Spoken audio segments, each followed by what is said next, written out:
نحمده ونصلي على رسوله الكريم اما بعد فاعوذ باللہ من الشیطان الرجیم بسم اللہ الرحمن الرحیم۔ ناظرین کرام، نبی کریم صلی اللہ علیہ وسلم سب سے زیادہ اس صورت کی تلاوت کیا کرتے تھے۔ اس صورت کو اپنی زندگی کا حصہ بنا لیجئے، انشاءاللہ کبھی ناکامی کا منہ نہیں دیکھنا پڑے گا۔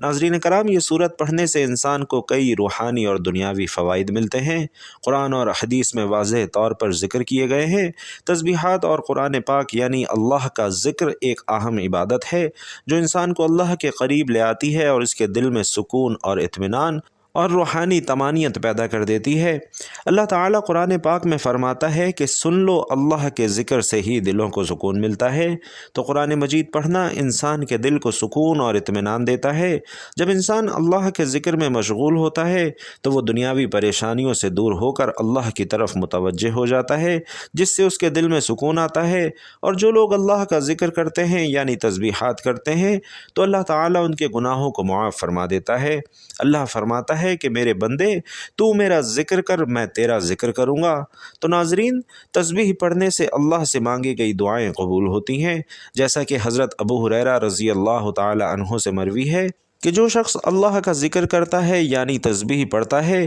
تو اللہ اس کی دعائیں قبول کرتا ہے اور ایسے انسان سے مشکلات دور کر دی جاتی ہیں۔ اللہ کے ذکر سے انسان کی دعائیں قبول ہوتی ہیں اور وہ اپنی مشکلات سے نکلنے میں کامیاب ہو جاتا ہے۔ قرآن مجید پڑھنے سے انسان کی زندگی میں برکت آتی ہے، اور جو شخص صبح شام اللہ کا ذکر کرتا ہے اس کی روزی میں برکت ہوتی ہے۔ تو ناظرین، تسبیح انسان کی روزمرہ زندگی میں برکت، کامیابی اور سکون لے کر آتی ہے، پریشانی، ڈپریشن اور ناکامی لے کر جاتی ہے، اور یہ عمل دنیا اور آخرت میں بھی کامیابی کا سبب بنتا ہے۔ اور سب سے بڑی بات کہ تسبیح پڑھنے سے اللہ کی مدد اور اس کی حفاظت بھی ملتی ہے۔ باب العلم حضرت علی رضی اللہ تعالی عنہ سے مروی ہے کہ جو شخص اللہ کی تسبیح کرتا ہے اللہ اس کی ہر پریشانی میں مدد کرتے ہیں۔ اللہ کا ذکر انسان کو شیاطین کی شرارتوں سے محفوظ رکھتا ہے اور اللہ کی مدد کی ضمانت بھی فراہم کرتا ہے۔ تو محترم ناظرین، اگر آپ چاہتے ہیں کہ اللہ پاک آپ کو دونوں جہانوں میں عزت اور کامرانی عطا فرمائے، آپ کبھی کسی کے محتاج نہ ہوں، کبھی کسی کے سامنے ذلت اور رسوائی کا سامنا نہ کرنا پڑے، دشمنوں سے، حاسدین سے ہمیشہ محفوظ رہیں، تو آپ یہ بازی پلٹنے والی صورت ضرور پڑھا کریں۔ اس صورت کو پڑھنے والے کے حق میں اللہ تعالیٰ فیصلے فرما دیتے ہیں اور اس کے تمام مقاصد، اس کی تمام خواہشات اور مرادیں پوری کی جاتی ہیں۔ اس کے ہر کام پہ اللہ کن کا حکم فرما دیتا ہے اور اس کا ہر ناممکن کام اس کے حق میں کر دیا جاتا ہے۔ اور ناظرین، اس صورت سے انشاءاللہ دونوں جہانوں میں آپ کو عزت اور کامیابی ضرور ملے گی۔ انسان جب کبھی اپنی زندگی کے مقصد کو سمجھنے کی کوشش کرتا ہے تو اسے اس حوالے سے مختلف قسم کی آراء سننے کو ملتی ہیں۔ اللہ تبارک و تعالی نے قرآن مجید میں اس حوالے سے بہت ہی واضح اور خوبصورت بات ارشاد فرمائی ہے۔ اللہ تبارک و تعالی سورۃ الانبیاء میں ارشاد فرماتے ہیں، اور نہیں ہم نے پیدا کیا آسمان اور زمین کو اور جو کچھ ان دونوں کے درمیان ہے کھیلتے ہوئے، یعنی بے مقصد پیدا نہیں کیا۔ اگر ہم چاہتے کہ ہم بنائیں کوئی کھیل تماشا تو یقیناً ہم بنا لیتے اسے اپنے پاس سے، اگر ہم ہوتے ایسا کرنے والے۔ اسی طرح سے سورۃ المؤمنون میں اللہ تعالیٰ یہ ارشاد فرماتے ہیں، تو کیا تم نے سمجھ لیا کہ بے شک ہم نے پیدا کیا تمہیں بے مقصد ہی، اور یہ کہ بے شک ہماری طرف تم نہیں لوٹائے جاؤ گے؟ پس بہت بلند ہے اللہ جو حقیقی بادشاہ ہے، نہیں ہے کوئی معبود مگر وہی رب ہے عزت والے عرش کا،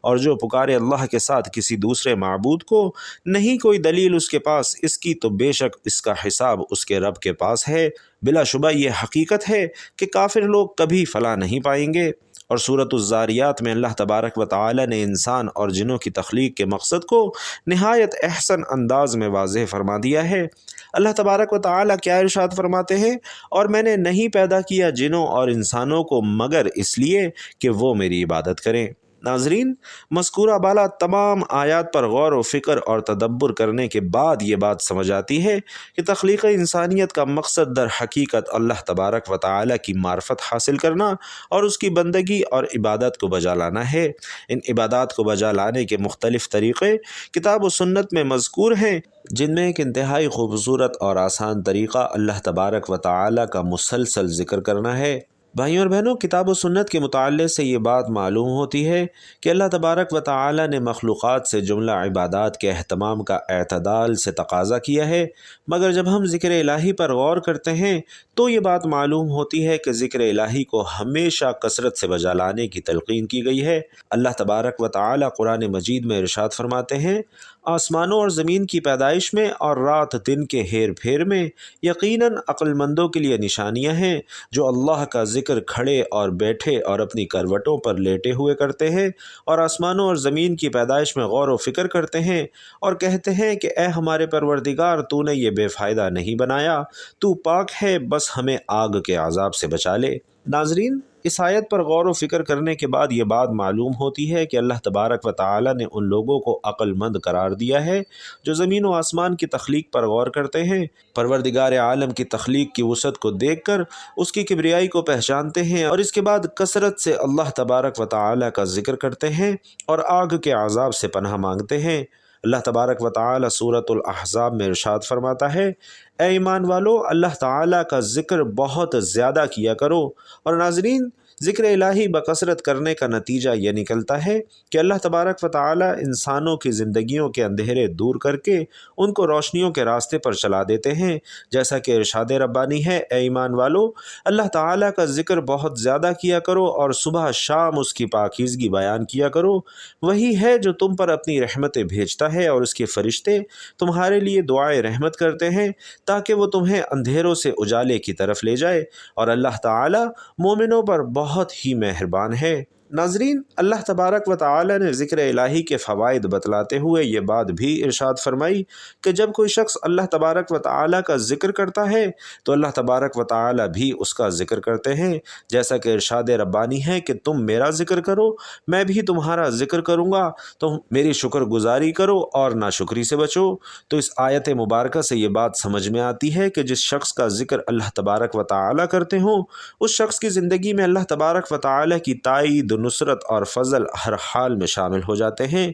چنانچہ ہم سب کو کثرت سے اللہ تبارک و تعالی کا ذکر کرنا چاہیے۔ اللہ تبارک و تعالی نے سورۃ الاحزاب میں ان لوگوں کا ذکر کیا ہے جن لوگوں کے لیے اللہ تبارک و تعالی نے مغفرت اور اجر عظیم تیار کر رکھا ہے۔ اللہ تعالی سورۃ الاحزاب میں ارشاد فرماتے ہیں، بے شک مسلمان مرد اور مسلمان عورتیں، مومن مرد اور مومن عورتیں، فرما برداری کرنے والے مرد اور فرما بردار عورتیں، راست باز مرد اور راست باز عورتیں، صبر کرنے والے مرد اور صبر کرنے والی عورتیں، عاجزی کرنے والے مرد اور عاجزی کرنے والی عورتیں، خیرات کرنے والے مرد اور خیرات کرنے والی عورتیں، روزے رکھنے والے مرد اور روزے رکھنے والی عورتیں، کثرت سے اللہ کا ذکر کرنے والے اور ذکر کرنے والیاں، ان سب کے لیے اللہ نے وسیع مغفرت اور بڑا ثواب تیار کر رکھا ہے۔ تو ناظرین، اس آیت مبارکہ سے یہ بات معلوم ہو رہی ہے کہ وہ لوگ جن کے لیے اللہ تبارک و تعالی نے وسیع مغفرت اور بڑا ثواب تیار کر رکھا ہے،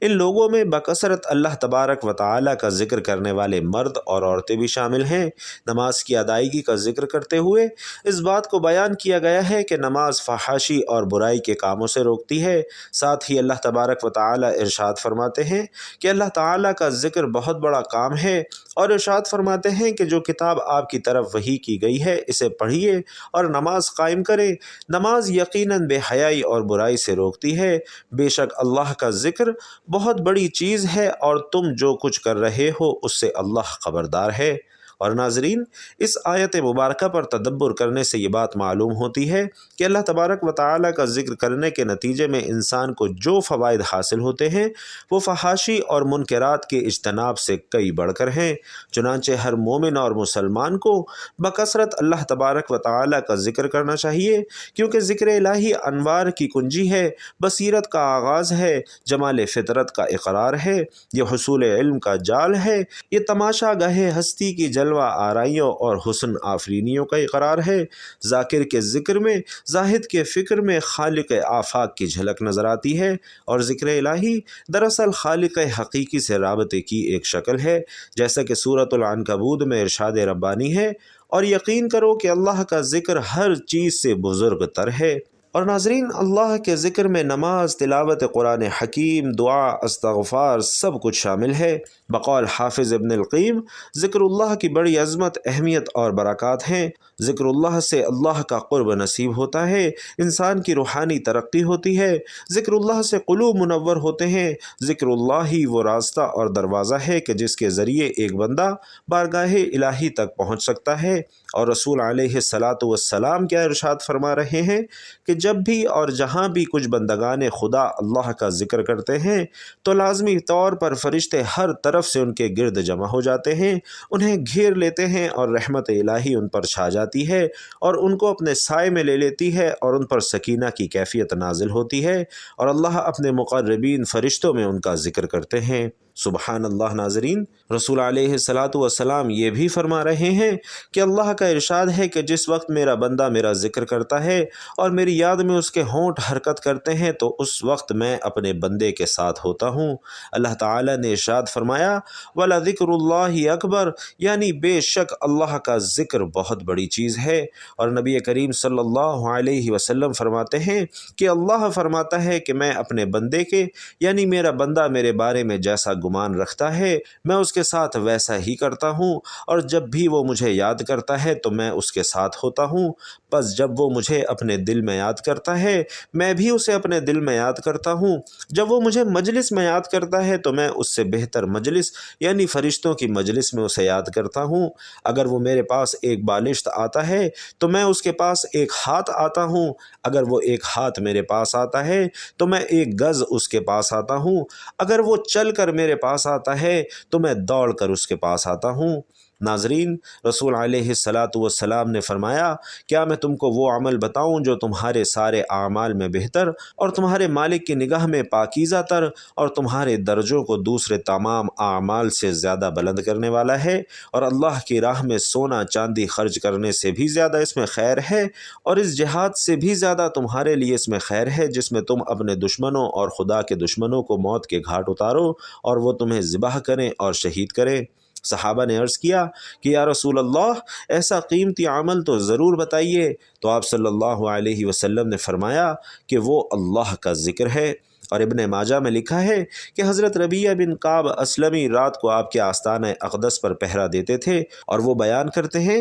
کہ آپ کی تسبیح اور تحلیل کی آواز سنتے سنتے میں تھک جاتا تھا، مجھے نیند آ جاتی تھی۔ بقول علامہ شبلی نعمانی، اٹھتے بیٹھتے چلتے پھرتے کھاتے پیتے سوتے جاگتے غرض ہر حالت میں دل و جان ذکر الہی میں مصروف رہتے۔ آپ سواری پر بیٹھے بیٹھے نفل ادا فرماتے، سواری کا جانور جدھر چل رہا ہے آپ ادھر ہی چہرہ مبارک نماز کی نیت فرما لیتے، اس کی پرواہ بھی نہیں فرماتے کہ قبلے کی طرف رخ مبارک ہے یا نہیں ہے۔ آپ میدان جنگ میں بھی یاد الہی سے غافل نہیں ہوتے، بدر کے غزوہ میں خشوع و خضوع کے ساتھ دونوں ہاتھ پھیلا کر بارگاہ الہی میں دعا کر رہے تھے۔ اس بے خودی کے عالم میں ردائے مبارک کندھے سے گر پڑی اور حضور کو خبر تک نہ ہوئی۔ حضرت علی 3 بار میدان جنگ میں حاضر ہوتے ہیں اور ہر بار یہ دیکھتے ہیں کہ پیشانی مبارک زمین پر ہے۔ تو ناظرین، دور حاضر میں بڑھتی ہوئی بے سکونی کی کیفیت صرف ذکر الہی سے ہی بہتر بنائی جا سکتی ہے۔ اللہ تعالی ہمیں ہر لمحہ ہر گھڑی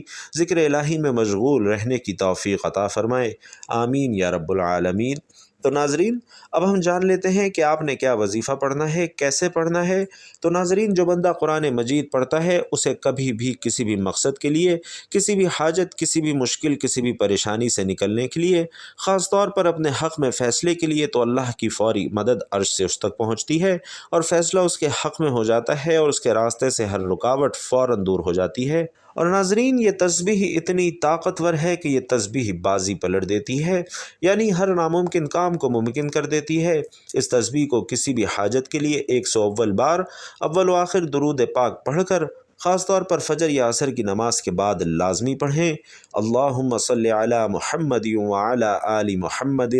کما صلیت علی ابراہیم وعلی آل ابراہیم انک حمید مجید۔ اللہم بارک علی محمد وعلی آل محمد